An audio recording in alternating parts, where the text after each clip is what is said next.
Hi friends, ఎలా ఉన్నారు? ఇవాళ చూపించే వీడియోలో పిల్లలకి చాలా హెల్తీ ఫుడ్. అదేమో తెలుసా? రాగి పిండి చూడండి. అక్కడ రాగి పిండి, ఇక్కడ బెల్లం పొడం. ఇదిగోండి ఇక్కడ బీట్రూట్ జ్యూసు. ఇదిగోండి బీట్రూట్ ఇక్కడ ముక్కు ఉంది కదా, నేను హాఫ్ కోసుకున్నాను, అందుకు ఈజీగా ఉంటుందని చూపిస్తున్నా.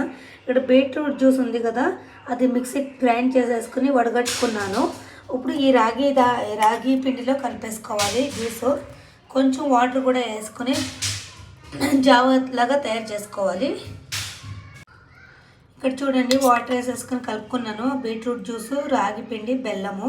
ఇప్పుడు ఇది ఉడకబెట్టుకోవాలి, గెడ్డలు లేకుండా ఉడకబెట్టుకోవాలి. అది కూడా ఎలాగో చూసేద్దాం. ఇక్కడ చూడండి, చక్కగా ఉడికిపోయింది.